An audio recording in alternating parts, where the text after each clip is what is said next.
Day 640, Tuesday, May 13th. Lamentations 2, Lamentations 2 1-22. NKJV. How the Lord has covered the daughter of Zion with a cloud in his anger. He cast down from heaven to the earth the beauty of Israel, and did not remember his footstool in the day of his anger. The Lord has swallowed up and has not pitied all the dwelling places of Jacob. He has thrown down in his wrath the strongholds of the daughter of Judah. He has brought them down to the ground. He has profaned the kingdom and its princes. He has cut off in fierce anger every horn of Israel. He has drawn back his right hand from before the enemy. He has blazed against Jacob like a flaming fire, devouring all around. Standing like an enemy, he has bent his bow with his right hand, like an adversary. He has slain all who were pleasing to his eye. On the tent of the daughter of Zion, he has poured out his fury like fire. The Lord was like an enemy. He has swallowed up Israel. He has swallowed up all her palaces. He has destroyed her strongholds, and has increased mourning and lamentation in the daughter of Judah. He has done violence to his tabernacle, as if it were a garden. He has destroyed his place of assembly. The Lord has caused the appointed feasts and Sabbaths to be forgotten in Zion. In his burning indignation, he has spurned the king and the priest. The Lord has spurned his altar. He has abandoned his sanctuary. He has given up the walls of her palaces into the hand of the enemy. They have made a noise in the house of the Lord, as on the day of a set feast. The Lord has purposed to destroy the wall of the daughter of Zion. He has stretched out a line. He has not withdrawn his hand from destroying. Therefore he has caused the rampart and wall to lament. They languish together. Her gates have sunk into the ground. He has destroyed and broken her bars. Her king and her princes are among the nations. The law is no more, and her prophets find no vision from the Lord. The elders of the daughter of Zion sit on the ground and keep silence. They throw dust on their heads and gird themselves with sackcloth. The virgins of Jerusalem bow their heads to the ground. My eyes fail with tears. My heart is troubled. My bile is poured on the ground because of the destruction of the daughter of my people, because the children and the infants faint in the streets of the city. They say to their mothers, "Where is grain and wine?" As they swoon like the wounded in the streets of the city, as their life is poured out in their mother's bosom. How shall I console you? To what shall I liken you, O daughter of Jerusalem? What shall I compare with you, that I may comfort you, O virgin daughter of Zion? For your ruin is spread wide as the sea. Who can heal you? Your prophets have seen for you false and deceptive visions. They have not uncovered your iniquity to bring back your captives, but have envisioned for you false prophecies and delusions. All who pass by clap their hands at you. They hiss and shake their heads at the daughter of Jerusalem. Is this the city that is called the perfection of beauty, the joy of the whole earth? All your enemies have opened their mouth against you. They hiss and gnash their teeth. They say, "We have swallowed her up." Surely this is the day we have waited for. We have found it. We have seen it. The Lord has done what he purposed. He has fulfilled his word which he commanded in days of old. He has thrown down and has not pitied, and he has caused an enemy to rejoice over you. He has exalted the horn of your adversaries. Their heart cried out to the Lord, O wall of the daughter of Zion. Let tears run down like a river day and night. Give yourself no relief. Give your eyes no rest. Arise, cry out in the night, at the beginning of the watches. Pour out your heart like water before the face of the Lord. Lift your hands toward him for the life of your young children, who faint from hunger at the head of every street. See, O Lord, and consider, to whom have you done this? Should the women eat their offspring, the children they have cuddled? Should the priest and prophet be slain in the sanctuary of the Lord? Young and old lie on the ground in the streets. My virgins and my young men have fallen by the sword. You have slain them in the day of your anger. You have slaughtered and not pitied. You have invited as to a feast day the terrors that surround me. In the day of the Lord's anger there was no refugee or survivor. Those whom I have borne and brought up my enemies have destroyed.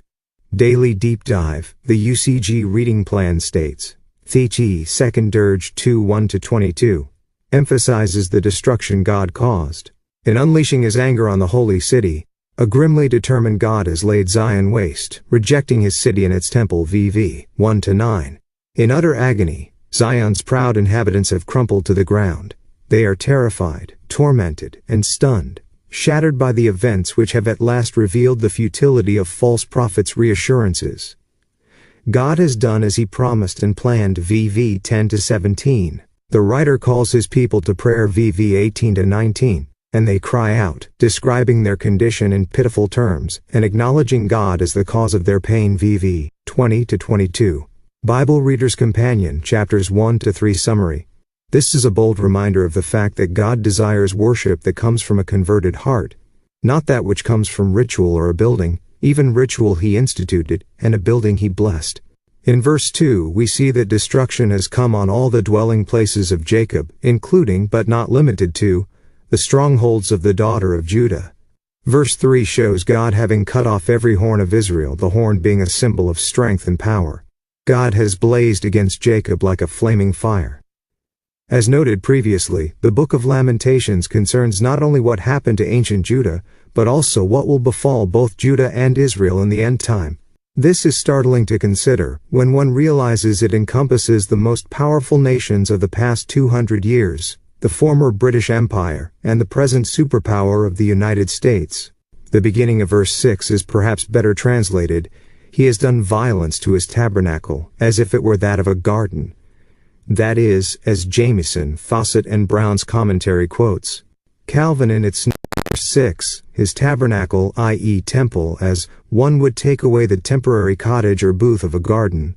Verse 9 laments, "The law is no more, and her prophets find no vision from the Lord." The Nelson Study Bible comments in its note on this verse, "These words do not suggest the end of the law, but rather the ceasing of the work of the law in the lives of the people for their blessings." See Deuteronomy 6:1-3. Divinely appointed instructions ceased for both the nation and the individual. This is not to say that the law or prophecy were no longer available. God spoke to Jeremiah 10 days after the prophet requested a word from God. See Jeremiah 42:4-7.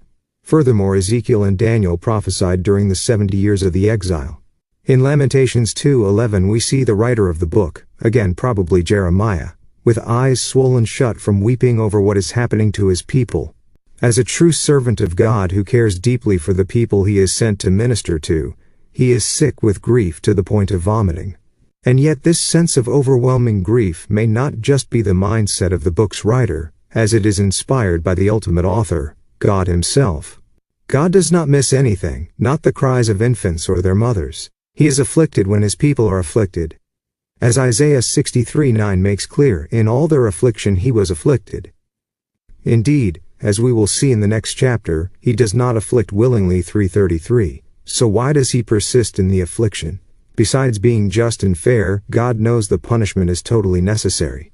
Jesus prayed to his Father on the night before his crucifixion, "If it be possible, let this cup pass from me." But that was not to be. Sometimes there is no alternative. God is working towards an everlasting plan, and punishment and suffering are sometimes necessary to produce positive results that last for eternity.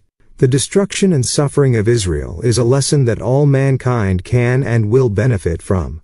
Compare 1 Corinthians 10:6-7. Even this study of these words is part of their benefit. When we have trials today and God allows them, his purpose is always a greater one of eternal good for the one afflicted. James 1:2. Of course, in the midst of affliction, the suffering is hard to bear, and difficult for those trying to provide comfort. "How shall I console you?" the book asks. Jeremiah had no words to help the grieving women of Jerusalem as they looked helplessly on their dying babies. Nelson Study Bible, note on Lamentations 2:13. Again, we should remember that God too, not just his prophet, grieved over what he decided had to be done in response to the rebellion of the nation. In this sense, we should view the book of Lamentations as not just the lamenting of Jeremiah and the people of Israel, but also of God himself. This situation is so dire that the mothers have actually cannibalized their children. Verse 20, just as God had warned would happen in the terrible siege conditions that would result from his people forsaking him. Deuteronomy 2008:52-57. We will see this mentioned again in Lamentation 4:10.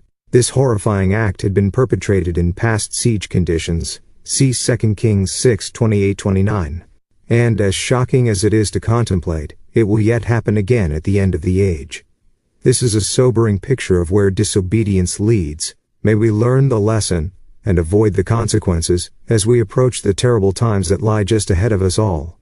End.